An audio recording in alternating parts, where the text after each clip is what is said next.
ನಮಸ್ಕಾರ ವೀಕ್ಷಕರೇ, ಆಧ್ಯಾತ್ಮಿಕ ಪಯಣಕ್ಕೆ ನಿಮ್ಮೆಲ್ಲರಿಗೂ ಸ್ವಾಗತ. ನಮ್ಮ ಹಿಂದಿನ ಸಂಚಿಕೆಯ ಪಯಣದಲ್ಲಿ ನಮ್ಮ ಜೊತೆ ಪ್ರಾಣೇಶ್ ಅವರಿದ್ದರು. ವೃತ್ತಿಯಲ್ಲಿ ಶಿಕ್ಷಕರಾಗಿ ನಿವೃತ್ತಿಯಾಗಿರುವಂಥ ಪ್ರಾಣೇಶ್ ಅವರು ಸುಮಾರು 45 ವರ್ಷಗಳಿಂದ ಆಧ್ಯಾತ್ಮಿಕತೆಯನ್ನು ತಮ್ಮ ಜೀವನದಲ್ಲಿ ಅಳವಡಿಸಿಕೊಂಡು ಅನ್ಯರಿಗೂ ಸಹ ಅದರಿಂದ ಪ್ರೇರೇಪಣೆಯನ್ನು ಕೊಟ್ಟಿದ್ದಾರೆ. ಹಾಗೆ ಇವತ್ತು ನಮ್ಮ ಜೊತೆ ಅವರ ಜೀವನದ ಅನುಭವಗಳನ್ನು ಹಂಚಿಕೊಳ್ಳೋದಕ್ಕೆ ಬಂದಿದ್ದಾರೆ. ಬನ್ನಿ ಅವ್ರನ್ನ ಈ ಕಾರ್ಯಕ್ರಮಕ್ಕೆ ಸ್ವಾಗತ ಮಾಡೋಣ. ಅಣ್ಣವ್ರಿ, ಈ ಕಾರ್ಯಕ್ರಮಕ್ಕೆ ಸ್ವಾಗತ. ಅಣ್ಣವ್ರಿ, ನೀವು ಈ ಬ್ರಹ್ಮಕುಮಾರಿ ಸಂಸ್ಥೆ ಏನು ಜ್ಞಾನ ತಿಳಿಸುತ್ತೆ, ಆ ಜ್ಞಾನದಲ್ಲಿ ನೀವು ನಡೆದು ಅನೇಕ ಜನರಿಗೆ ನೀವು ಪ್ರೇರೇಪಣೆಯನ್ನು ಸಹ ಕೊಟ್ಟಿದ್ದೀರಿ. ಆದರೆ ಈ ಬ್ರಹ್ಮಕುಮಾರಿ ಸಂಸ್ಥೆಯ ಹೆಡ್ ಕ್ವಾರ್ಟರ್ಸ್ ಮೌಂಟ್ ಅಬು ರಾಜಸ್ಥಾನದಲ್ಲಿದೆ ಅಂತ ಕೇಳಿದೆ. ನೀವು ಅಲ್ಲಿಗೆ ಯಾವಾಗಾದರೂ ಹೋಗಿದ್ದೀರಾ? ನೀವು ಮೊದಲನೇ ಸಲ ಆ ಸ್ಥಳಕ್ಕೆ ಹೋದಾಗ ಆ ಸ್ಥಳವನ್ನು ನೋಡಿದ ಮೇಲೆ ನಿಮಗೆ ಏನು ಅನ್ನಿಸ್ತು? ಜ್ಞಾನಕ್ಕೆ ಬಂದ ಆಗಸ್ಟಿಗೆ ಬಂದು ಡಿಸೆಂಬರ್ಗೆ ಮೌಂಟ್ ಅಬುಗೆ ಹೋಗ್ತಕ್ಕಂಥ ಚಾನ್ಸ್ ಸಿಕ್ತು. ನನಗೂ ಅಲ್ಲಿ ಹೋಗಬೇಕು ಅಂತ ಒಂದು ತುಡಿತ ಇತ್ತು. ಟ್ರೈನಲ್ಲಿ ಹೋದ್ವಿ. ಇವತ್ತಿನಾಗಲ್ಲ, ಮೈಸೂರಿಂದ ಬೆಂಗಳೂರು, ಬೆಂಗಳೂರಿಂದ ಗುಂತಕಲ್ಲಿಂದ ಬಾಂಬೆ ವಿ ಟಿಯಿಂದ ಬಾಂಬೆ ಸೆಂಟ್ರಲಿಂದ ಅಹಮದಾಬಾದಿಂದ ಅಬು ರೋಡಿಂದ ಮೌಂಟ್ ಅಬುವಿಂದ ಮೌಂಟ್ ಅಬುಗೆ ಬಸ್ಸು. ಈ ರೀತಿ ಹೋಗಬೇಕಾಗಿತ್ತು. ಸಿಕ್ಕಾಪಟ್ಟೆ ಲಗೇಜು. ಅದು ನಮಗೆ ಹೋಗ್ಬೇಕಾದ್ರೆ ಶ್ರಮ ಅನ್ನಿಸ್ತಿರ್ಲಿಲ್ಲ. ಇಲ್ಲೇನು ಅಡುಗೆ ಮಾಡಿಕೊಡುತ್ತೋ ಅದನ್ನೇ ನಾವು ತೊಗೊಳ್ತಾಯಿದ್ವಿ. ತುಂಬ ಚೆನ್ನಾಗಿತ್ತು, ಭಾಳ ಖುಷಿ ಇರ್ತಿತ್ತು. ಫಸ್ಟ್ ಮೌಂಟ್ ಅಬುಗೆ ಹೋದಾಗ ನನಗನ್ನಿಸ್ತಾ ಇತ್ತು, ನಾನು ಯಾವಾಗಲೂ ಇಲ್ಲಿಗೆ ಬಂದಿದ್ದೀನಿ. ಮತ್ತು ಅಲ್ಲಿರ್ತಕ್ಕಂಥ ದಾದಿದು ನೋಡಿದಾಗ ಇವ್ರು ಮೈಸೂರಿಗೆ ಬಂದಿದ್ರಾ, ಇವ್ರು ಬಂದಿದ್ರು. ನನಗೆ ಪದೇ ಅನ್ನಿಸ್ತಾ ಇತ್ತು, ಇವ್ರು ಮೈಸೂರಿಗೆ ಬಂದಿದ್ರು ಅಂತ. ಎಲ್ಲೋ ನೋಡಿದ್ನಲ್ಲ ಇವ್ರನ್ನ, ಮಾತಾಡ್ಸಿದ್ರು. ಅದು ಯಾರೂ ಬಂದೇ ಇಲ್ಲ. ಅವರು ಶಾಂತಮಣಿ ದಾದಿ ಒಬ್ಬರು ಬಿಟ್ಟರೆ ಒಬ್ಬರು ಬಂದಿಲ್ಲ. ಅದು ನನಗೆ ಆ ಥರ ಪ್ರೇರಣೆ ಇತ್ತು. ಮತ್ತು ಬಾಬಾರಮ್ಗೆ ಹೋದೆ, ನಾನು ಇಲ್ಲಿ ಕೂತಿದ್ದೀನಿ ಯಾವಾಗಲೂ ಒಂದು ಸರಿ ಮೆಡಿಟೇಷನ್, ಇಲ್ಲಿ ನಾನು ಈ ರೀತಿ ನನಗೆ ಸದಾ ಕಾಲಕ್ಕೂ ಇದಾಗ್ತಿತ್ತು. ಫಸ್ಟ್ ಟೈಮು ಅಕ್ಕವ್ರು ನನಗೆ ಬಾಬರ್ ಮಿಲ್ನ ಮಾಡಿಸಿದ್ರು. ನನಗೇನೋ ಒಂಥರ ಸಂತೋಷ ಆಗಾಯಿತು. ನಾನು ಏನೋ ಕಳ್ಕೊಂಡಿದ್ನಲ್ಲ, ಅದು ಭಗವಂತನ ಪಡ್ಕೊಂಡೆ ಅಂತಕ್ಕಂಥ. ಆಗ ಬೆಂಜಿಯವ್ರು ಹೇಳಿದ್ರು, ಇವರು ಸರ್ವಿಸ್ ಎಲ್ಲ ಮಾಡ್ತಿದ್ದಾರೆ, ಸರ್ವಿಸ್ ಆಗಿದ್ದಾಗ ಐಸೈ ಕರೋ ಅಂತ ಅಂದ್ಬಿಟ್ಟು ಬಾಬರು ವರದಾನ ಕೊಟ್ಟರು. ಭಗವಂತ ವರದಾನ ಕೊಟ್ಟ. ಅದು ಎಷ್ಟು ಪ್ರೇರಣೆ ಸಿಕ್ತು ಅಂದರೆ ಇವತ್ತು ಕೂಡ ಸರ್ವಿಸ್ ಅಂದರೆ ಸಾಕು, ಸರ್ವಿಸ್ ಆ ಥರ ನನಗಿದ್ದೀರಿ. ಆದರೆ ಪ್ರಾರಂಭದಲ್ಲಿ ನಾನು ಜ್ಞಾನಕ್ಕೆ ಬಂದ 10 ವರ್ಷ ನನಗೆ ರೆಗ್ಯುಲರ್ ಕ್ಲಾಸ್ ಸಿಗಲಿಲ್ಲ. ನನಗೂ ಸೆಂಟ್ರಿಗೂ ತುಂಬ ದೂರ ಇತ್ತು. 10 ವರ್ಷ ನನಗೆ ಬರೋಕ್ಕೆ. ಆದರೆ ಪ್ರತಿನಿತ್ಯನೂ ಕೂಡ ಮಹಾವಾಕ್ಯಗಳನ್ನ ತೊಗೊಂಡೋಗಿ ಟ್ರಾನ್ಸ್ಲೇಷನ್ ಮಾಡ್ತಕ್ಕಂಥ ಒಂದು ವರದಾನ ನನಗೆ ಸಿಕ್ಕಿತ್ತು, ಭಗವಂತ ಕೊಟ್ಟಿದ್ದ. ಅದು ಆ ವರದಾನ ನನ್ನ ಪ್ರೇರಣೆ ಕೊಟ್ಟು ನನಗೆ ಇಲ್ಲಿ ತನಕ ಸಾಕೊಂಬಂತು. ಕೊನೆ ನಾನು ನಿಶ್ಚಯ ಮಾಡಿಕೊಂಡೆ, ನಾನು VRS ತೊಗೊಂಡು ಸೇವ್ ಮಾಡಬೇಕು ಅಂತ. ಮೌಂಟ್ ಅಬ್ನಲ್ಲಿ ಆದಂಥ ಒಂದು ವಿಶೇಷವಾಗಿರ್ತಕ್ಕಂಥ ಅನುಭವ ಏನಪ್ಪ ಅಂದರೆ, ಯಾವುದೇ ರೂಮಲ್ಲಿ ಕೂತ್ಕೊಂಡಿದ್ರು ಕೂಡ ನಾನು ಇಲ್ಲಿ ತುಂಬ ಸಮಯ ಬಂದಿದ್ದೀನಿ, ತುಂಬ ಅನುಭವ ಮಾಡಿದ್ದೀನಿ ಅಂತ. ದಾರಿಯವ್ರು ನೋಡಿದ್ರೆ ಇವನು ಹಿಂದೆ ನಾನು ನೋಡಿದ್ದೀನಿ, ಮಾತಾಡ್ಸಿದ್ದೀನಿ. ಯಾರೊಬ್ಬರು ನನಗೆ ಹೊಸಬ್ರು ಅನ್ನಿಸ್ತಿರ್ಲಿ, ಎಲ್ಲರೂ ಹಳಬ್ರು ಅಂತಲೇ ಅನಿಸ್ತಿತ್ತು. ಅದೊಂದು ವಿಶೇಷವಾಗಿರ್ತಕ್ಕಂಥದ್ದು. ಅಲ್ಲಿ ನಮಗೆ 2 ಸರಿ ಪರಮಾತ್ಮ ಮಿಲನ ಮಾಡ್ತಕ್ಕಂಥ ಚಾನ್ಸ್ ಇತ್ತು. ಭಾಳ ಹತ್ತಿರದಲ್ಲಿ, ತುಂಬ ಕ್ಲೋಸಲ್ಲಿ, ಅಷ್ಟು ಚೆನ್ನಾಗಿತ್ತು. ಆದರೆ ಪರಮಾತ್ಮನ ಮಹಾವಾಕ್ಯ ಕೇಳಿದ ಮೇಲೆ ಏನು ಪ್ರಶ್ನೆ ಕೇಳಿದಿದೆ, ಏಕೆ ನನ್ನ ಪ್ರಶ್ನೆಗೆಲ್ಲ ಉತ್ತರ ಕೊಟ್ಬಿಟ್ಟಿದ್ದೀನಿ. ಪುನಃ ಪ್ರಶ್ನೆ ಕೇಳೋಕ್ಕೆ ಮನಸ್ಸೇ ಬರ್ತಿರಲಿಲ್ಲ. ಪರಮಾತ್ಮ ನಮ್ಮ ಬಾಯಿ ಪ್ರಸಾದ ತಿನ್ನಿಸ್ತಾ ಇದ್ದ. ಅದೆಲ್ಲ ಕೇಳ್ತಾ ಇದ್ದಾಗ, ಅದೆಲ್ಲ ನೋಡ್ತಾ ಇದ್ದಾಗ ಅನ್ನಿಸ್ತಾ ಇತ್ತು, ನಾವೆಷ್ಟು ಭಾಗ್ಯಶಾಲಿ. ಅವತ್ತು ಕರ್ನಾಟಕ ನಾನು ಒಬ್ಬನೇ ಟೀಚರ್, ನಾನು ಎಜುಕೇಷನ್ ಡಿಪಾರ್ಟ್ಮೆಂಟ್ ಇಡೀ ಕರ್ನಾಟಕದಲ್ಲಿ. ಅಲ್ಲಿ ತನಕ ಯಾರೂ ಇರಲಿಲ್ಲ. ಆಮೇಲೆ ಬಂದರು ಅಂತ ಇಟ್ಕೊಡು. ಅಂದರೆ ಮಧುವನದಲ್ಲಿ ಅಷ್ಟು ಸುಂದರವಾಗಿತ್ತು. ಆಮೇಲೆ ಅನೇಕ ಸರಿ ಮಧುವನಕ್ಕೆಲ್ಲ ಹೋಗ್ಬಾರ್ದು. ಪ್ರತಿ ವರ್ಷವೂ ಮಧುವನಕ್ಕೆ ಹೋಗ್ತೇವೆ. ಅದರಲ್ಲಿ ಜನವರಿ 18 ನನಗೆ ಭಾಳ ವಿಶೇಷ. ನಾನು ಸುಮಾರು 7-8 ಸರಿ ಸಿಕ್ಕಿದ್ದು. ಪ್ರಕಾಶ್ ಮಣಿ ದಾದಿಯವರು ಹೇಗೆ ಬಾಬಾರವರು ಕೊನೆಯಲ್ಲಿ ತಮ್ಮೆಲ್ಲ ಶಕ್ತಿಯನ್ನು ವಿಲ್ ಮಾಡಿದ್ರಲ್ಲ, ಆ ದೃಶ್ಯನ ಅವ್ರು ಹೇಳ್ತಾ ಇದ್ದರೆ ಕಣ್ಣಲ್ಲಿ ಧಾರಾಕಾರ ನೀರು ಸುಟ್ಬಿಡ್ರು. ಎಷ್ಟು ಸರಿ ಇನ್ನೂ ಕೇಳ್ತಾ ಇದ್ದೀನಿ, ಇನ್ನೂ ಕೇಳಬೇಕು ಅನ್ಸು. ಮನೋಹರ್ ದಾದಿಯವರು ಎಷ್ಟು ಸಾರಿ ಇದು ಈ ಹಿಸ್ಟ್ರಿ ಹೇಳ್ತಾರೆ. ಪ್ರತಿ ಸತಿ ನನಗೆ ಹೊಸ್ತು ಅಂತ ಅನ್ನೋದು, ಇನ್ನೂ ಕೇಳಬೇಕು ಅಂತ. ನಾನು ಅಲ್ಲೇ ಇದ್ದೇನೆ, ನಾನು ಇದ್ದೇನೆ ಅಂತಕ್ಕಂಥ ಒಂದು ಭಾವನೆ ಇರ್ತಾಯಿತ್ತು. ನಂತರ ಅಲ್ಲಿ ಪ್ರತಿಯೊಂದು ಸ್ಥಳನೂ ಕೂಡ ಅಷ್ಟು ಚೆನ್ನಾಗಿತ್ತು. ಮತ್ತು ನನಗೆ ಹೆಂಗೆ ದಿನ ಕಳೀತಿತ್ತು ಅಂತ ಗೊತ್ತಾಗ್ತಿರ್ಲಿಲ್ಲ. ಬೆಳಿಗ್ಗೆ, ಮಧ್ಯಾಹ್ನ, ಸಂಜೆ. ಮೊದಲು ನಮಗೆ ಮೌಂಟ್ ಅಬ್ನಲ್ಲಿ ಇರಲಿಕ್ಕೆ ಅವಕಾಶ ಇರಲಿಲ್ಲ. ಅಲ್ಲಿ ಒಂದು ಛತ್ರ ಇರ್ತದೆ, ಅಲ್ಲಿ ಇರ್ತಾಯಿದ್ವಿ. ಬೆಳಿಗ್ಗೆ ಅಮೃತ ವೇಳೆ ಯೋಗ ಮೆಡಿಟೇಷನ್ಗೆ ಬರ್ತಾಯಿದ್ವಿ. ಪುನಃ ಅಲ್ಲಿ ಹೋಗಿ ಸ್ನಾನ ಇತ್ಯಾದಿ ಮುಗಿಸ್ಕೊಂಡು ಪುನಃ ಕ್ಲಾಸಿಗೆ ಬಂದು ಸಂಜೆ ತನಕ ಎತ್ಕೊಂಡು ಹೋಗ್ತಾಯಿದ್ವಿ. ಆಮೇಲೆ ಬರ್ತಾಯಿದ್ದಾಯಿತು. ಹೀಗೆ ನಮ್ಮದು ಅಲ್ಲಿ ಮೌಂಟ್ ಅಬ್ನಲ್ಲಿ ತುಂಬ ಚೆನ್ನಾಗಿತ್ತು. ಒಂದು ಸರಿ ಪ್ರಕಾಶ್ ಮಣಿ ದಾದಿಯವ್ರ ಹತ್ರಕ್ಕೆ ನಂದೇನೋ ಪರ್ಸ್ನಲ್ ಆಗಿರ್ತಕ್ಕಂಥ ಒಂದು ಸಮಸ್ಯೆ ತಗೊಂಡು ಹೋದೆ. ಆವತ್ತು 2-3 ದಿವಸ ನಾನು ಸುಮಾರು ದಿನದಿಂದ ನನಗೆ ಆ ಪ್ರಶ್ನೆ ಉಳ್ಕೊಂಡ್ಬಿಟ್ಟಿದ್ದು, ಪರಿಹಾರ ಸಿಕ್ಕಿರಲಿಲ್ಲ. ನನಗೆ ಬೇಜಿಯವ್ರು ಕರ್ಕೊಂಡೋದ್ರು, ದಾದಿಯವ್ರ ಮುಂದೆ ನಿಲ್ಲಿಸಿದ್ರು. ಆಗ ದಾದಿ ಹೇಳಿದ್ರು, ಹೀಗೆಲ್ಲ ಪ್ರೋಗ್ರಾಮ್ ಇದೆ, 1-2 ದಿವಸ ಬಿಟ್ಕೊಂಡು ನೀನು ಮಾತಾಡ್ತೀನಿ ಅಂತ ಅಂದರು. ಆಯಿತು. ಆದರೆ ನನಗೆ ನಾನು ಸರಿ ಅಂತ ಅಂದ್ಕೊಂಡು ಹೋಗಿದ್ನಲ್ಲ, ಅದು ನಾನು ಕಾಡ್ತಾನೆ ಇತ್ತು. ಏನೂ ಅನುಭವ ಮಾಡಲಿಲ್ಲ. ಹೊರಗಡೆ ಕೂತಿದ್ದೀನಿ. ಇದ್ದಕ್ಕಿದ್ದಕ್ಕೆ ಪ್ರಕಾಶ್ ಮಣಿ ದಾದಿಯವರು ಅವರಾಗೆ, ನಾನು ಸುಮ್ಮನೆ ಕೂತ್ಕೊಂಡು ಯೋಚನೆ ಮಾಡ್ತಿದ್ದೆ, ಅವರಾಗೆ ಬಂದರು. ನನ್ನ ಹೆಗಲ ಮೇಲೆ ಕೈ ಇಟ್ಟರು. ನನ್ನ ಕೈ ಹಿಡಿದು ಕರ್ಕೊಂಡು ಹೊಟ್ಟೋಗ್ಬಿಟ್ಟು ರೂಮೊಳಕ್ಕೆ ಕೂರಿಸ್ಕೊಂಡು ಎಲ್ಲ ಪ್ರಶ್ನೆ ಕೇಳಿದ್ರು, ಎಲ್ಲ ಉತ್ತರ ಹೇಳಿದೆ. ಅವ್ರು ಒಂದೇ ಒಂದು ಮಾತು ಹೇಳಿದ್ರು, 3 ಬಿಂದಿಲಾಗೋ, 3 ಬಿಂದು ಇಡಿ, ಎಲ್ಲ ಸರಿ ಹೋಗುತ್ತೆ. ಅದೊಂದೇ ಒಂದು ಮಾತು ನನ್ನನ್ನು ಸದಾ ಕಾಲಕ್ಕೂ ಕಾಪಾಡ್ತು. 3 ಬಿಂದುಗಳು. ಹಾಂ, ಆತ್ಮ, ಪರಮಾತ್ಮ, ಡ್ರಾಮಾ, ಸಾಕು.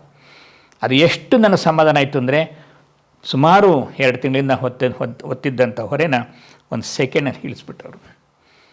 ನಂತರ ಅಲ್ಲಿಂದ ಯಾವಾಗಲೇ ನಾನು ಮೌಂಟ್ ಅಬ್ಬಿಗೆ ಹೋದರೂ ಕೂಡ ದಾದಿ ಫಸ್ಟ್ ಕೇಳ್ತಾಯಿದ್ರು, ಚೆನ್ನಾಗಿದೆಯಾ?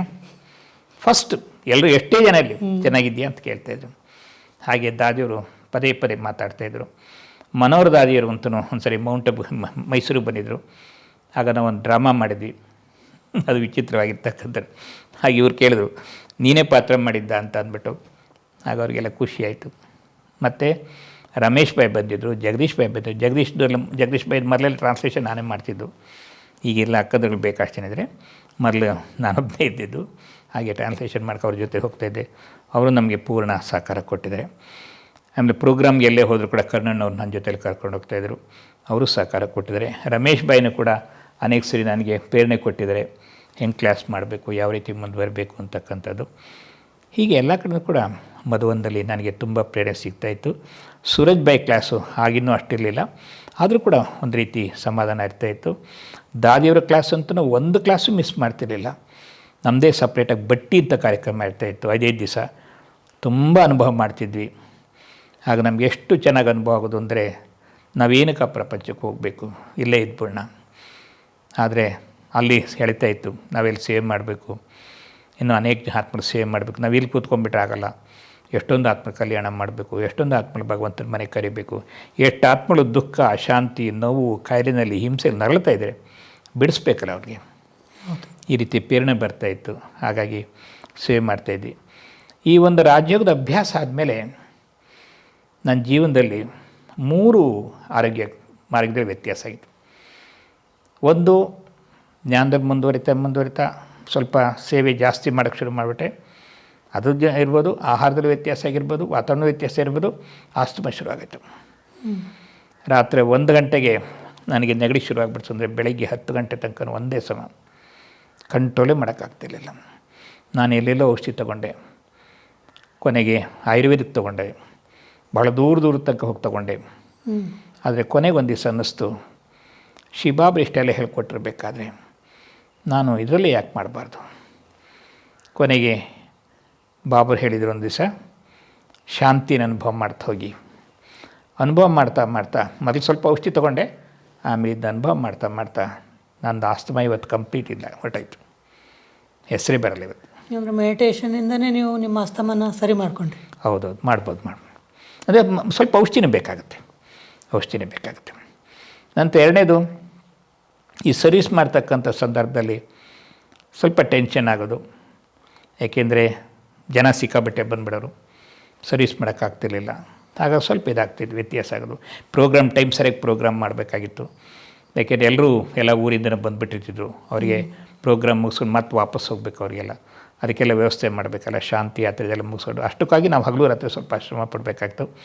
ಆಗ ನನಗೆ ಹಾರ್ಟ್ ಪ್ರಾಬ್ಲಮ್ ಶುರು ಆಗಾಯಿತು. ಆಗ ನಾನು ತುಂಬ ಸಫರ್ ಪಟ್ಟೆ.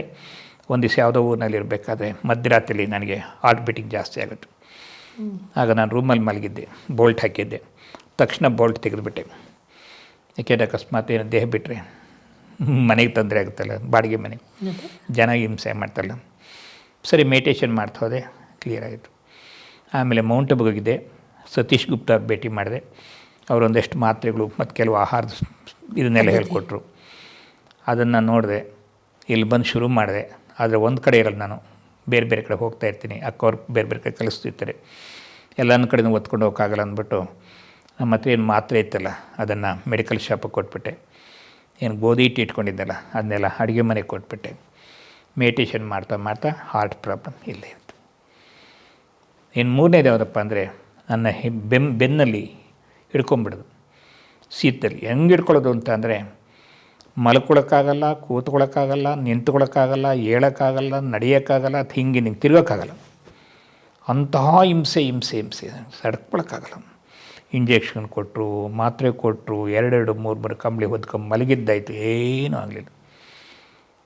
ಆದರೆ ಪರಮಾತ್ಮ ನಮಗೆ ಒಂದು ದಿವಸ ಪ್ರೇರಣೆ ಕೊಟ್ಟಿದ್ದ, ಕರ್ಮಭೋಗವನ್ನು ಕರ್ಮಯುಗದಲ್ಲಿ ಪರಿವರ್ತನೆ ಮಾಡಿಕೊಳ್ಳಿ.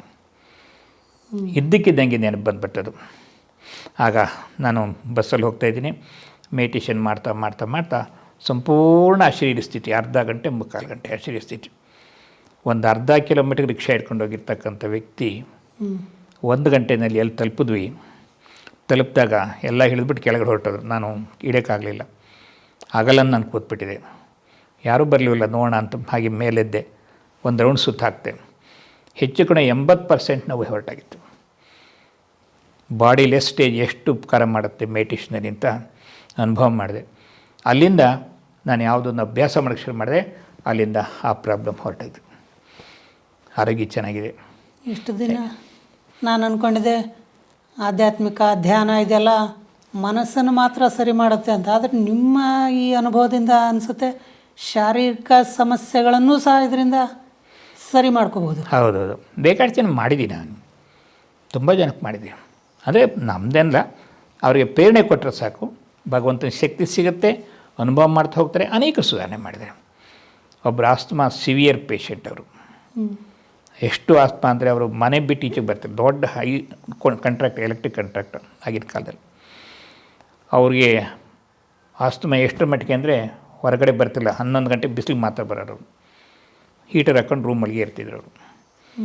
ಈ ಒಂದು ಕೋರ್ಸ್ ತೊಗೊಂಡು ಬರ್ತಾ ಬರ್ತಾ ಬರ್ತಾ ಕಂಪ್ಲೀಟ್ ಚೇಂಜ್ ಆಗಿಬಿಟ್ರು. ಆರೋಗ್ಯ ಚೆನ್ನಾಗಿತ್ತು. ಆ ದೇಹ ಬಿಡಬೇಕಾದ್ರೆ ಅವ್ರಿಗೆ ಆವಾಗಲೇ 75 ವರ್ಷ, 80 ವರ್ಷಕ್ಕೆ ದೇಹ ಬಿಟ್ಟವರು. ನಗ್ತಾ ನಗ್ತಾ ದೇಹ ಬಿಟ್ಟಿರೋರು. ಸಂಪೂರ್ಣ ಆರೋಗ್ಯ ಚೆನ್ನಾಗಿತ್ತು ಅವ್ರಿಗೆ, ಕೊನೆ ತನಕನೂ ಕೂಡ ಚೆನ್ನಾಗಿರ್ತದೆ. ಎಷ್ಟು ನಾವು ಮೆಡಿಟೇಷನ್ ಮಾಡ್ತೀವೋ, ಬರೀ ಮೆಡಿಟೇಷನ್ ಅಲ್ಲ, ಜೊತೆಗೆ ಜ್ಞಾನ ಬೇಕಾಗುತ್ತೆ. ಎಷ್ಟು ಜ್ಞಾನ ಕೇಳ್ತೀವೋ ಅಷ್ಟು ಮೆಡಿಟೇಷನು, ಇವೆರಡನ್ನೂ ನಾವು ಚೆನ್ನಾಗಿ ಅಭ್ಯಾಸ ಮಾಡಿಕೊಂಡ್ರೆ ಆರೋಗ್ಯ, ಸೃಷ್ಟಿ ಮಾಡಿದ ಮನಸ್ಸು, ಕ್ಲಿಯರ್ ಮಾಡೋದು ಮನಸ್ಸಿನಲ್ಲಿ ಅಂಥ ಶಕ್ತಿ ಇದೆ. ಅದು ನಾವು ಸರಿಯಾಗಿ ಅದನ್ನು ಬಳಸ್ಕೋಬೇಕಾಗ್ತದೆ.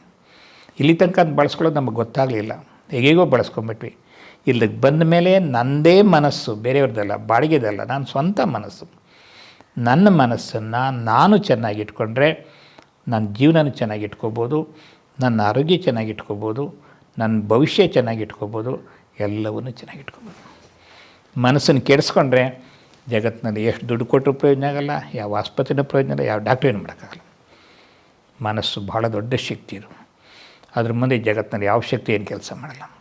ಆಟಮ್ ಬಾಂಬ್ ತಯಾರು ಮಾಡೋದು ಮನಸ್ಸು, ಅದನ್ನೆಲ್ಲ ವಿನಾಶ ಮಾಡೋದು ಮನಸ್ಸು. ಜಗತ್ತಿನಲ್ಲಿ ಪರಿವರ್ತನೆ ಮಾಡ್ತಕ್ಕಂಥ ಶಕ್ತಿ ಮನಸ್ಸಿಗಿದೆ. ಮನಸ್ಸನ್ನು ಸಾಧಾರಣ ಅಂತ ತಿಳ್ಕೊಂಡಿದ್ದೀವಿ. ಆದರೆ ಮನಸ್ಸಿನ ಬಗ್ಗೆ ಸೈಕಾಲಜಿಸ್ಟ್ಗೂ ಸರಿಯಾಗಿ ಗೊತ್ತಿಲ್ಲ ಅನೇಕರಿಗೆ. ಮತ್ತು ಸೈಕಾಲಜಿ ನಾವು ಓದಿದ್ದೀವಿ, ಅದರಲ್ಲೂ ಸ್ಪಷ್ಟತೆ ಇರಲಿಲ್ಲ. ಅದು ಇಲ್ಲಿಗೆ ಬಂದಮೇಲೆ ನಮ್ಮದೇ ಮನಸ್ಸನ್ನು ನಾವು ಹೇಗೆ ಅರ್ಥ ಮಾಡ್ಕೋಬೋದು. ಬೇರೆಯವ್ರು ನೋಡೋದಲ್ಲ, ನಮ್ಮ ಮನಸ್ಸನ್ನು ನಾನು. ಅದಕ್ಕೇ ಒಂದು ಕಡೆ ಬರ್ತದೆ, ಯೋಗಾತು ಸ್ವದರ್ಶನಾಯ ನಾತು ಪ್ರದರ್ಶನಾಯ. ಈ ಕೈ ಕಾಲಿದ ಮಾಡಿ ಪ್ರದರ್ಶನ ಅದಲ್ಲ, ಆತ್ಮದರ್ಶನ. ನನ್ನ ಮನಸ್ಸಿನಲ್ಲಿ, ನನ್ನ ಬುದ್ಧಿಯಲ್ಲಿ, ನನ್ನ ಸಂಸ್ಕಾರ ಏನೇನು ನಡೀತಿದೆ ಅದು ನೋಡ್ತಕ್ಕಂಥ ಅಭ್ಯಾಸ. ಹೊರಗಡೆ ನೋಡೋಕೆ ಅಭ್ಯಾಸ ನಮಗಿದೆ, ಅದರ ಒಳಗಡೆ ಇದಕ್ಕೆ ಅಂತರ್ಮುಖ ಅಂತಕ್ಕಂಥ ಒಂದು ಗುಣ ಇದೆ, ಬಹಳ ದೊಡ್ಡ ಗುಣ ಅದು. ಎರಡನೇದು ಏಕಾಂತತೆ ಅಂತ ಇನ್ನೊಂದು ಗುಣ ಇದೆ, ದೊಡ್ಡ ಗುಣ. ಇವೆರಡು ಬ್ರದರ್ಸ್ ಇದ್ದಂಗೆ. ಇವೆರಡೂ ನಾವು ಅಭ್ಯಾಸ ಮಾಡಿಬಿಟ್ರೆ ನನ್ನ ಮನಸ್ಸೇನು ಅಂತ ನಾನು ಪತ್ತೆ ಹಚ್ಬೋದು, ನನ್ನ ಬುದ್ಧಿ ಏನು ಮಾಡುತ್ತೆ ಅಂತ ಪತ್ತೆ ಹಚ್ಬೋದು, ನನ್ನ ಮನಸ್ಸನ್ನು ಏನೇನು ನಡೆಯುತ್ತೆ ಅಂತ ಪತ್ತೆ ಹಚ್ಚಿ ಅದನ್ನ ಹೆಂಗೆ ಸರಿಪಡಿಸ್ಬೇಕು ಅಂತ ಪ್ರಯತ್ನ. ಅದಕ್ಕೆ ಭಗವಂತನಿಂದ ಬೇಕಾದ ಶಕ್ತಿ ಸಿಗುತ್ತೆ, ಪ್ರೇರಣೆ ಸಿಗುತ್ತೆ, ಜೊತೆಗೆ ಸಹಕಾರ ಕೊಡ್ತಾನೆ ಭಗವಂತ. ಹೇಗಾದರೂ ಮಾಡಿ ಮಕ್ಕಳನ್ನ ಉದ್ಧಾರ ಮಾಡಬೇಕು ಅಂತ ಭಗವಂತನ ಆಸೆ ಇದೆ. ನಮ್ಮ ತಂದೆ ನಮಗೋಸ್ಕರ ಎಷ್ಟೊಂದು ಭಾಗ್ಯ ಕೊಡ್ತಿರ್ಬೇಕಾದ್ರೆ, ಎಷ್ಟೊಂದು ಜ್ಞಾನ ಕೊಡ್ತಿರ್ಬೇಕಾದ್ರೆ, ಎಷ್ಟೊಂದು ಶಕ್ತಿ ಕೊಡ್ತಿರ್ಬೇಕಾದ್ರೆ ಈ ಸಮಯ ಅಂಥದ್ದು ಸದುಪಯೋಗ ಮಾಡ್ಕೊಳ್ಳೋದು ನಮ್ಮ ಕರ್ತವ್ಯ. ಈಗ ನಾವು ಮಿಸ್ ಮಾಡಿದ್ರೆ ಸದಾಕಾಲಕ್ಕೆ ಮಿಸ್ ಆಗಿಬಿಡುತ್ತೆ. ಅದಕ್ಕೋಸ್ಕರ ನನ್ನ ಆಸೆ ಏನು ಅಂದರೆ ಎಲ್ಲರೂ ಕೂಡ 24 ಗಂಟೆನೇ 1440 ನಿಮಿಷ, ಅಟ್ಲೀಸ್ಟ್ 40 ನಿಮಿಷ ಬೇರೆಯವ್ರಿಗಲ್ಲ, ನಿಮಗೋಸ್ಕರ, ನಿಮಗಾಗಿ, ನಿಮ್ಮ ಭವಿಷ್ಯಕ್ಕಾಗಿ, ನಿಮ್ಮ ಮಾರ್ಗಕ್ಕೆ 40 ನಿಮಿಷ ಮೀಸಲಿಡಿ. ನೀವೊಬ್ಬರು ಪ್ರಯತ್ನ ಪಟ್ಟರೆ ಇಡೀ ನಿಮ್ಮ ಪರಿವಾರ ಚೇಂಜ್ ಆಗುತ್ತೆ. ನಿಮ್ಮ ಪರಿವಾರದಿಂದ ನಿಮ್ಮ ಸಮಾಜದಿಂದ ನಿಮ್ಮ ಊರು, ಇಡೀ ಜಗತ್ತೇ ಚೇಂಜ್ ಆಗುತ್ತೆ. ಭಗವಂತ ಅಂತ ಭಾಗ್ಯವಿಧಾತ ಕೊಡ್ತದೆ, ಸ್ವಲ್ಪ ಫ್ರೀ ಮಾಡ್ಕೋಬೇಕಾಗುತ್ತೆ. ನಾನು ಎಲ್ಲೋ ಒಂದು ಕಡೆ ಓದಿದ್ದೆ, ಜಗತ್ತಲ್ಲಿರುವಂಥ ಶಾರೀರಿಕ ಸಮಸ್ಯೆಗಳು ಏನೆಲ್ಲ ಇದೆ ಅದರಲ್ಲಿ 80% ಆ ಸಮಸ್ಯೆಗಳಿಗೆ ಮೂಲ ಮನಸ್ಸೇ. ಮನಸ್ಸಿನಿಂದನೇ 80% ಶಾರೀರಿಕ ಸಮಸ್ಯೆಗಳನ್ನು ಸರಿ ಮಾಡ್ಕೋಬೋದು. ಮೆಡಿಕಲ್ ಸೈನ್ಸ್ ಅದನ್ನೇ ಹೇಳ್ತಕ್ಕಂಥದ್ದು. ಹೌದು, ನಾನು ಅದನ್ನೇ ಓದಿದ್ದೇವೆ ಎಲ್ಲೋ ಒಂದು ಕಡೆ.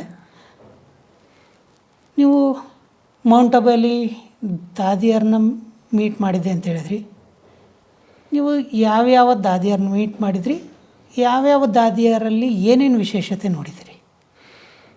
ಮನೋಹರ ದಾದಿ ನೋಡಿಬಿಟ್ರೆ ನಾನಿನ್ನೂ ಯಜ್ಞದಲ್ಲಿ ನಾನು ಒಬ್ಬಿದ್ದೇನೆ, ನಾನೊಬ್ಬ ಸದಸ್ಯ ಅಂತ ಅನುಭವ ಆಗ್ತಿತ್ತು. ಅವರು ಅವ್ರು ಎಷ್ಟೋ ಸರಿ ಹೇಳಿದ್ದಾರೆ, ರಿಪೀಟ್ ಮಾಡಿದ್ರು ಕೂಡ ಏನೋ ಅಂತ ನಾನು ಈಗಲೂ ಅಲ್ಲಿದ್ದೇನೆ ಅಂತ ಫೀಲ್ ಆಗ್ತಿತ್ತು.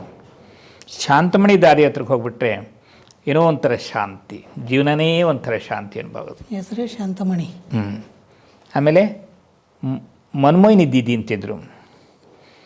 ಅವ್ರ ಹತ್ರ ಯಾರನ್ನೇ ಕರ್ಕೊಂಡೋದ್ರು, ದೀದಿ ಇವರು ಯೋಗನೇ ಮಾಡೋಕ್ಕಾಗ್ತಿಲ್ಲ ಅಂತ ಹೇಳ್ತಾರೆ. ಅಚ್ಚಾ ಬೈಟು ಅಂತಂದು ದೃಷ್ಟಿ ಕೊಟ್ಟು 5 ನಿಮಿಷದಲ್ಲಿ ಅವ್ರಿಗೆ ಅಂಥ ಪವರ್ ಬಂದುಬಿಡೋದು. ಅರ್ಧ ಗಂಟೆ 3 ಗಂಟೆ ಯೋಗ ಮಾಡಿ ಮತ್ತು ಅಷ್ಟೆಲ್ಲ ದೃಷ್ಟಿ ಕೊಡ್ತಾ ಅಂಥ ಫೀಲಿಂಗ್ ಮಾಡ್ತಾಯಿದ್ರು. ನಿಜವಾಗ್ಲೂ ಕೂಡ ನಮ್ಮಷ್ಟು ಭಾಗ್ಯಶಾಲಿ ಅಲ್ಲ. 1 ನಿಮಿಷದಲ್ಲಿ ದೇಹನೇ ಮರ್ತು ಹೋಗ್ತಾಯಿತ್ತು. ಹೆಸರೇ ಕರೆಕ್ಟಾಗಿದೆ, ಮನಮೋಹಿನಿ, ಮನಸ್ಸನ್ನೇ ಮೋಹಿತ ಮಾಡುವಂಥ ಶಕ್ತಿ. ಪ್ರಕಾಶ್ ಮಣಿ ದಾದಿಯವರು ಅಷ್ಟೇ, ಅವ್ರ ದೃಷ್ಟಿ ತೊಗೊಂಡ್ರೆ ಸಾಕು 1 ಸೆಕೆಂಡಲ್ಲಿ ದೇಹ ಮರ್ತು ಹೋಗುತ್ತೆ. ಅದು ಯಾರೂ ಮಾಡಲ್ಲ, ಅದನ್ನ ಅವ್ರು ಮಾಡಿದ್ದಾರೆ, ಸಾಧನೆ ಮಾಡಿದ್ದಾರೆ. ಸಾಧಾರಣ ಸಾಧನೆ ಅಲ್ಲದು, ಆಂತರಿಕವಾಗಿರ್ತಕ್ಕಂಥ ಆಧ್ಯಾತ್ಮಿಕ ಶಕ್ತಿ, ಅದು ನಿಜವಾಗ್ಲೂ ಇರ್ತಕ್ಕಂಥ ಶಕ್ತಿ ಅವ್ರಲ್ಲಿದೆ ಅದು ಅಂತಕ್ಕಂಥ. ಮತ್ತು ಜಾನಕಿ ದಾದಿಯವರು ಅವರು ಅಷ್ಟೇ, ಅವ್ರು ಕೂತ್ಕೊಂಡ್ಬಿಟ್ರೆ ಅದೇನು 1 ಗಂಟೆ 2 ಗಂಟೆ ಟೈಮೇ ಗೊತ್ತಾಗ್ತಿಲ್ಲ. ಅದು ಅವ್ರು ಕೂತ್ಕೊಂಡ್ರೆ ಸಾಕು ಟೈಮ್ ಫಾಸ್ಟಾಗಿ ಹೊಟ್ಟೋಗ್ಬಿಡೋದು ಅವ್ರಿಗಿಂತ ಅಷ್ಟು ಚೆನ್ನಾಗಿ. ಯಾವುದೇ ಕತೆ ಹೇಳ್ತಿರ್ಲಿ ಅಂತ ನಮ್ಮ ಜೀವನದ್ದೇ ಕತೆ ವ್ಯಥೆ ಹೇಳ್ತಾ ಹೇಳ್ತಾ ಹೇಳ್ತಾ ಹೇಳ್ತಾ ಎಂಥವರು ಕೂಡ ತಣ್ಣಗಾಗ್ಬಿಡ್ತಾರೆ. ಆಮೇಲೆ ಇನ್ನೊಬ್ಬರು ಚಂದ್ರಮಣಿ ದಾದಿ. ಅವರಿನ್ನು ಬಾಯಿ ಆಗ ಏನು ಅವ್ರ ಖುಷಿ. ಕರ್ನಾಟಕದಿಂದ ನಾವು ಹೋಗಿದ್ದೀವಿ ಅಂತ ಅಂದರೆ ಪುರಾಣ ಬಾಯಿ ಮೈನೆ ಬೌದ್ಧ ಬಾರ್ದೆ ಕಾಯಿ, ಅಷ್ಟು ಒಂದು ಪ್ರೀತಿ. ಎಷ್ಟು ನಗೋರು ಅಂತಂದರೆ, ಎಷ್ಟು ನಮಗೆ ನಗಿಸೋರು ಅಂತ ಅಂದರೆ, ಇವರು ನಮ್ಮವರಪ್ಪ, ಯಾರೊಬ್ಬರು ಇವ್ರು ಬೇರೆಯವರು ಅನಿಸ್ತಿಲ್ಲ, ಇವರೆಲ್ಲ ನಮ್ಮವರು, ನಮ್ಮ ಪರಿವಾರದವರು, ನಮ್ಮ ಪೂರ್ವಜರು, ಅಷ್ಟು ಭಾವನೆ ಬರ್ತಾಯಿತ್ತು. ಆಮೇಲೆ ಇನ್ನೊಬ್ಬರು ಹೃದಯ ಪುಷ್ಪದಾದಿರು ಅಂತ ವಿಚಿತ್ರ. ಅದು ಅವ್ರ ಎದುರುಗಡೆ ಕೂತ್ಕೊಂಡು ಸಾಕು 1 ಸೆಕೆಂಡಲ್ಲಿ ದೇಹ ಮರ್ತೋಗೋದು. ಬಾಬಾ ನೆನಪು ಅಂಥ ಖುಷಿ ತರೋದು ಅದು ನೀವು ನೆನಪು ಮಾಡ್ಕೊಳಕ್ಕೂ ಆಗಲ್ಲ, ಅಷ್ಟು ಚೆನ್ನಾಗಿರ್ತಾಯಿತ್ತು ಅವ್ರ ನೆನಪು. ಅಷ್ಟು ಪ್ರೀತಿ ಕೊಡ್ತಾಯಿದ್ರು, ಅಷ್ಟು ಸ್ನೇಹ ಕೊಡ್ತಾಯಿದ್ರು, ಅಷ್ಟು ತಿಳುವಳಿಕೆ ಕೊಡ್ತಾಯಿದ್ರು. ಮತ್ತು ಹೇಳ್ತಾ ಪ್ರಶ್ನೆ ಹಾಕ್ಬಿಟ್ಟು ನಿಂತ್ಕೊಂಡು ರೂಟ್ ಪಕಡೋನವರು ಅವ್ರು ಕೇಳ್ತಕ್ಕಂಥ ಪ್ರಶ್ನೆಗೆ ಅವ್ರು ಹೇಳ್ತಕ್ಕಂಥ ಉತ್ತರಕ್ಕೆ ದೇಕೋ ಟೀಕ್ ಬೋಲ್ದಿ ಅಂತ ಎಷ್ಟು ಪ್ರೇರಣೆ ಕೊಡೋದು. ನಾವು ಮುಂದೆ ಕೂತ್ಕೊಂಡ್ಬಿಟ್ರೆ ಮಹಾವಾಕ್ಯ ಕೇಳ್ತಾ ಇಲ್ಲ, ಅದು ಮಹಾವಾಕ್ಯ, ಅದು ನನ್ನದೇ ವಾಕ್ಯ, ಅದು ನನಗೋಸ್ಕರ ಭಗವಂತ ಹೇಳ್ತಾ ಇದ್ದಾನೆ ಅಂತ ಒಂದು ಪ್ರೇರಣೆ ಆಗೋದು. ಒಬ್ಬೊಬ್ಬ ದಾರಿಯಲ್ಲೂ ಕೂಡ ಒಂದೊಂದು ವಿಶೇಷತೆ ಇದೆ, ಅವರು ವಿಶೇಷತೆನ. ವರ್ಣನೆ ಮಾಡೋಕ್ಕಾಗಲ್ಲ. ಹೃದಯಪುಷ್ಪದಾದಿ ಬಗ್ಗೆ ನಾನು ಇದಕ್ಕಿಂತ ಮುಂಚೆ ಸ್ವಲ್ಪ ಕೇಳಿದ್ದೆ, ಅವ್ರ ಬಗ್ಗೆ ತಿಳ್ಕೊಂಡಿದ್ದೆ. ದಕ್ಷಿಣ ಭಾರತದಲ್ಲಿ ಈ ಬ್ರಹ್ಮಕುಮಾರಿ ಸಂಸ್ಥೆಯ ಜ್ಞಾನವನ್ನು ಎಲ್ಲ ಕಡೆ ಹರಡಿಸೋದಕ್ಕೆ ಮೂಲ ಅವರೇ ಅಂತ. ನೀವು ಅವ್ರನ್ನ ಮೊದಲನೇ ಸಾರಿ ಎಲ್ಲಿ ನೋಡಿದ್ರಿ, ಯಾವಾಗ ನೋಡಿದ್ರಿ? ನಾನು ಅವರನ್ನು ವಿಶ್ವೇಶ್ವರಪುರಂ ಸೆಟ್ನಲ್ಲಿ ಫಸ್ಟ್ ನೋಡಿದವರು. ಆಗ ಈಗೇನು ಗೊಟ್ಟಿಗೆರೆ ಇದೆಯಲ್ಲ ಬೆಂಗಳೂರಿನಲ್ಲಿ, ಆಗ ತಾನೇ ಕನ್ಸ್ಟ್ರಕ್ಷನ್ ನಡೀತಾ ಇತ್ತು. ಆಗ ನನಗೆ ಅಲ್ಲಿ 1 ತಿಂಗಳು ಉಳ್ಕೊಳ್ಳೋ ಅವಕಾಶ ಇತ್ತು. ನಮ್ಮ ಸಹೋದರೊಬ್ಬ ನಂಜಪ್ಪಣ್ಣ ಅಂತಿಗಳಿದ್ದಾರೆ ಮೌಂಟ್ ಆಬ್ನಲ್ಲಿ, ಅವರು ಅಲ್ಲೇ ಇದ್ದರು, ನಾನು ಅಲ್ಲೇ ಇದ್ದೆ. ನನಗೆಲ್ಲ ಟ್ರೈನಿಂಗ್ ಇತ್ತು, ಹಿಂದಿ ಟ್ರೈನಿಂಗು. ಆಗ ಅಲ್ಲಿಂದನೇ ಹೋಗಿ ಬರ್ತಾಯಿದ್ದೆ. ಅವರು 2 ದಿವಸಕ್ಕೆ 3 ದಿವಸಕ್ಕೊಂದು ಸರಿ ಬರೋ ದಾದಿಯವರು ಅಷ್ಟು ಪ್ರೀತಿಯಿಂದ ನಮಗೆ ದೃಷ್ಟಿ ಕೊಡ್ತಾಯಿದ್ರು, ನಮ್ಮ ಹತ್ರ ಮಾತಾಡ್ತಾಯಿದ್ರು, ಟೋಲಿ ಕೊಡ್ತಾಯಿದ್ರು ನಮಗೆ. ಅವ್ರು ರಾಖಿ ಕಟ್ಟೋದಂತೂ ಭಾಳ ಅದ್ಭುತವಾಗಿರ್ತಕ್ಕಂಥದ್ದು. ರಾಖಿ ಅವ್ರು ಕಟ್ತಾಯಿಲ್ಲ, ಶಿವಬಾಬರು ಅವ್ರ ಮುಖಾಂತರ ಕಟ್ಟಿಸ್ತಾಯಿದ್ದಾರೆ. ಶಿವಬಾಬಾ ಕೂತಿದ್ದಾರೆ, ಸ್ವಯಂ ಭಗವಂತನೇ ಕಟ್ತಾ ಇದ್ದಾರೆ. ಹಾಂ, ಆ ಥರ ಆಗ್ತಿತ್ತು. ಮತ್ತು ಇನ್ನೊಂದೇನಪ್ಪ ಅಂದರೆ ರಾಖಿ ಕಟ್ಟಿಸ್ಕೊಳ್ತಾ ನಮಗೆ ನಾವೇ ಮರ್ತ್ಬಿಡ್ತಾಯಿದ್ವಿ ಪ್ರಪಂಚನ. ನಾವು ಎಲ್ಲಿಂದ ಬಂದು ಏನೂ ಗೊತ್ತೇ ಇಲ್ಲ. ಅಂಥ ಒಂದು ಸ್ನೇಹ ಪ್ರೀತಿ ದಾದಿ. ಮತ್ತು ಅವ್ರ ವಿಶೇಷತೆ ಏನಪ್ಪ ಅಂದರೆ, ಎಲ್ಲ ದಾದಿಯರಿಗಿಂತ ವಿಶೇಷತೆ, ಬೇರೆ ದಾದಿಯರು ಹಿಂದಿ ಕಲ್ತಿದ್ದಾರೆ, ಒಂದೊಂದು ಸ್ಟೇಟ್ ಮಾಡಿರ್ಬೋದು. ಇವರು ಕರ್ನಾಟಕ ಭಾಷೆನೇ ಬರಲ್ಲ. ಭಾಷೆ ಬರದೇ ಇರ್ತಕ್ಕಂಥ ಆತ್ಮ 4 ಸ್ಟೇಟು, ತಮಿಳು, ತೆಲುಗು, ಮಲಯಾಳಂ, ಕರ್ನಾಟಕ, ಎಷ್ಟು ಕಡೆ ಮಾಡಿದ್ದಾರೆ ಸೇವೆನ. ಅದು ವಂಡರ್ಫುಲ್. ಕೇರಳ, ಕರ್ನಾಟಕ, ಆಂಧ್ರ, ತಮಿಳ್ನಾಡು ಇಷ್ಟು ಕಡೆ ಅಂಥ ಅದ್ಭುತವಾಗಿರ್ತಕ್ಕಂಥ. ಆ ಸಮಯದಲ್ಲಿ ಅಂಗಣ್ಣ ಅಂತ ಒಬ್ಬರಿದ್ದರು, ಅವ್ರು ಮೈಸೂರಿಗೆ ಬರ್ತಾಯಿದ್ರು. ಅವ್ರ ಫ್ಯಾಮಿಲಿ ಅವರು ತುಂಬ ಚೆನ್ನಾಗಿತ್ತು. ಅವ್ರ ಮನೆ ಮೇಲೆ ಮಮ್ಮವ್ರು ಇರ್ತಿದ್ರು ಬಂದಾಗಲ್ಲಿ. ಮಮ್ಮವ್ರನ್ನ ಕಂಡ್ರೆ ಬಹಳ ಪ್ರೀತಿ, ಬಾಬಾ ಅಂದ್ರೆ ಪ್ರೀತಿ. ಬಾಬಾ, ಬ್ರಹ್ಮ ಬಾಬಾ ಮತ್ತು ಅವ್ರದ್ದು ಫೋಟೋ ಸದಾ ಕಾಲಕ್ಕೆ ಇಟ್ಕೊಂಡಿರ್ತಿದ್ರು, ನಮಗೆಲ್ಲ ಗಿಫ್ಟಾಗಿ ಕೊಡ್ತಾಯಿದ್ರು. ಒಂದು ಸರಿ ಬ್ರಹ್ಮ ಬಾಬರು ಅಂಗಣ್ಣ ಇಬ್ಬರು ಜೊತೆಲಿ ಬರ್ತಿರ್ತಾರೆ. ಎದುರುಗಡೆಯಿಂದ ಜಗದೀಶ್ ಪೈ ಹೋಗ್ತಾರೆ. ಜಗದೀಶ್ ಪೈಗೆ ಹೇಳ್ತಾರೆ ಬಾಬರು, ಇವನು ನನ್ನ ಫ್ರೆಂಡು ಅಂತ. ಅಲ್ಲಿಂದ ಅವರು ಜಗದೀಶ್ ಪೈಗೆ ಪ್ರತಿ ತಿಂಗಳು ಪತ್ರ ಬರೀತಾಯಿದ್ರು ಫ್ರೆಂಡಿಗೆ ಅಂತ. ಹಾಗೆ ಒಂದೊಂದು ವಿಶೇಷತೆ ನೋಡಿದಾಗ ಶ್ರೀಬಾಬರು ತಮ್ಮ ಕಾರ್ಯ ಮಾಡಲಿಕ್ಕೆ ಯಾವ್ಯಾವ ರೀತಿ ಆತ್ಮನ ಆರಿಸ್ಕೊಂಡ್ರು, ಯಾವ ರೀತಿ ಪ್ರೇರಣೆ ಕೊಟ್ಟರು. ಭಾಷೆ ಬರದೇ ಇರ್ತಕ್ಕಂಥವ್ರಿಗೆ ಭಾಷೆ ಮಾತಾಡಿಸಿದ್ದಾರೆ. ಇಂಗ್ಲೀಷ್ ಏನು ಬರಲ್ಲ ಹೃದಯ ಪುಷ್ಪದಾದಿಗೆ, ಆದರೂ ಕೂಡ ಬಾಬರವ್ರ ಹತ್ರ ಇಂಗ್ಲೀಷ್ ಮಾತಾಡಿಸಿದ್ದಾರೆ. ಕನ್ನಡ ಮನುಷ್ಯನಿಗೆ ಪಾಠ ಹೇಳಿಕೊಟ್ಟು 3 ದಿವಸ ಅವ್ರು ಪರಿವರ್ತನೆ ಮಾಡಿದ್ದಾರೆ ಅಂದರೆ, ಅವರಿಂದ ಇಡೀ ಕರ್ನಾಟಕ ನಡೀತಾ ಇದೆ ಅಂದರೆ ಸಾಧಾರಣವಾಗಿರ್ತಕ್ಕಂಥ ವಿಚಾರ. ಒಬ್ಬರಿಂದ ಪ್ರೇರಣೆ ಕೊಟ್ಕೊಂಡವರು. ಹಾಗೆ ಹೃದಯ ಪುಷ್ಪದಾದಿಯವರು ಕೊನೆಯಲ್ಲಿ ಅವರು ಹೇಗೆ ದೇಹ ಬಿಟ್ಟರು ಅಂದರೆ, ಆ ಸಮಯದಲ್ಲಿ ಮಿನಿಸ್ಟ್ರುಗಳು ಬಂದಿದ್ದರು, ಕೆಲವರು ಗುರುಗಳೆಲ್ಲ ಬಂದರು. ಶರಣರ ಜೀವನವನ್ನು ಮರಣದಲ್ಲಿ ನೋಡಿ, ಹೌದು, ಅವ್ರ ಮುಖದಲ್ಲಿ ಒಂದು ಚೂರಾದರೂ ಕೂಡ ದೇಹ ಬಿಟ್ಟಿದೆ ಅಂತ. ಮೆಡಿಟೇಷನ್ ಮಾಡಬೇಕಾದ್ರೆ ಏನು ನಗುಮುಖ ಇತ್ತೋ ದೇಹ ಬಿಟ್ಟಲ್ಲ ಅದೇ ಅಂತ. ನಾನು ಜೀವನದಲ್ಲಿ ಫಸ್ಟ್ ನೋಡಿದ್ದದು ಇದು. ಯೋಗಿಗಳ ಲಕ್ಷಣ ಅಂಥ ಒಂದು ವಿಶೇಷತೆ ಇತ್ತು.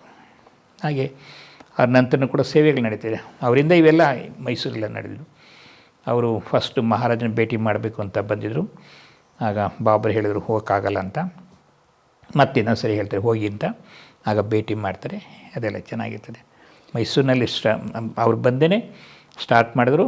ಆಗ ಕರ್ಣಣ್ಣವ್ರನ್ನ ಇಲ್ಲೇ ಬಿಟ್ಟಿದ್ರು. ಕರ್ಣಣ್ಣವ್ರು ಶುರು ಮಾಡಿದ್ರು. ಅಲ್ಲಿಂದ ನಮ್ಮ ಅಕ್ಕಂದ್ರೆಲ್ಲರೂ ಶುರುವಾದರು. ಪ್ರಾರಂಭದಲ್ಲಿ ಒಂದು 2 ಸೆಂಟ್ ಇತ್ತು. ಆಮೇಲೆ ಬರ್ತಾ ನಾವೆಲ್ಲ ಬಂದುಬಿಟ್ವಲ್ಲ, ನಮಗೆ ಬೇಸಿಗೆ ರಜೆ, ದಸರಾ 2 ರಜೆ ಸಿಗೋದು. ಒಂದೊಂದು ರಾಜ್ಯದಲ್ಲಿ ಒಂದೊಂದು ಸೆಂಟ್ರ್ ಹತ್ರ ನಾವು ನೋಡ್ಕೊಳ್ಳೋದು. ಅದನ್ನು ನೋಡ್ಕೊಂಡು ಮಾಡ್ಕೊಳ್ಳೋದು. ಅದು ಚೆನ್ನಾಗಿತ್ತದು. ನೀವು ಗೊಟ್ಟಿಗೆರೆಯಲ್ಲಿ ಕೆಲಸದ ನಿಮಿತ್ತ, ಸೇವೆ ನಿಮಿತ್ತ 1 ತಿಂಗಳಿದ್ದೆ ಅಂತ ಹೇಳಿದ್ರಿ. ಆ 1 ತಿಂಗಳಲ್ಲಿ ಏನು ಸೇವೆ ಮಾಡಿದ್ರಿ? ಮತ್ತು ಆ 1 ತಿಂಗಳ ಈ ಹೃದಯ ಪುಷ್ಪದಾದಿಯವರ ಪಾಲನೆ ಹೇಗಿತ್ತು? ನಂದು ವಾಸ್ತವಿಕ ನಾನು ಟ್ರೈನಿಂಗ್ ಹೊರಟೋಗ್ತಿದ್ದೆ. ಬೆಳಿಗ್ಗೆ ರಾತ್ರಿ ಬರುವೆ, ಅಲ್ಲೇ ಇದ್ಕೊಂಡು ಬೆಳಿಗ್ಗೆ ಸ್ನಾನ ಎಲ್ಲ ಮುಗಿಸ್ಕೊಂಡು ಕ್ಲಾಸ್ ಎಲ್ಲ ಮುಗಿಸ್ಕೊಂಡು ಮತ್ತು ಟ್ರೈನಿಂಗ್ ಹೊರಟೋಗ್ತಿದ್ದೆ ನಾನು. ಮತ್ತು ಸಂಜೆಗೆ ಬರ್ತಾಯಿದ್ದೆ. ಸಂಜೆ ಹೊತ್ತು ದಾದಿಯವ್ರು ಸಿಗೋದು. ದಾದಿಯವರು ಯಾವತ್ತು ಬಂದರೂ ಕೂಡ ಅವ್ರು ಯಾವುದಾದ್ರು ಒಂದು ವಿಶೇಷವಾಗಿರ್ತಕ್ಕಂಥ ಹಿಂದಿನ ಘಟನೆಗಳು ಹೇಳ್ತಾಯಿದ್ರು. ಬಾಬವ್ರ ಕಡೆ ಬಾಬರಿದ್ದಾಗ ಹೆಂಗಿದ್ವಿ ನಾವು ಅಂತ. ಮತ್ತು ಅದನ್ನ ಹೇಳ್ತಾ ಆ ಸಮಯ ಹೆಂಗೆ ಪಾಸಾಗುತ್ತೆ ಅಂತ ಗೊತ್ತೇ ಇಲ್ವಲ್ಲ. ಒಂದು ಸರಿ ಒಂದು ಸೈಂಟಿಸ್ಟ್ ಒಂದು ಮೇಳ ಬಂದಿತ್ತು, ಒಂದು ಗ್ರೂಪ್ ಬಂದಿತ್ತು. ಆ ಗ್ರೂಪ್ನ ನಾನು ಬೆಂಗಳೂರಿಂದ ಮಂಡಿಗೆ ಕರ್ಕೊಂಬರ್ಬೇಕಾಯಿತು. ನಾನು ರಾತ್ರಿನೇ ಹೋಗಿದ್ದೆ. ಸರಿ, ದಾದಿಯವರು ಬೆಳಗ್ಗೆದ್ದು ಕ್ಲಾಸ್ ಮಾಡಿದ್ರು, ಅವ್ರಿಗೆ ಮಾತಾಡೋಕ್ಕೆ ಶುರು ಮಾಡಿದ್ರು.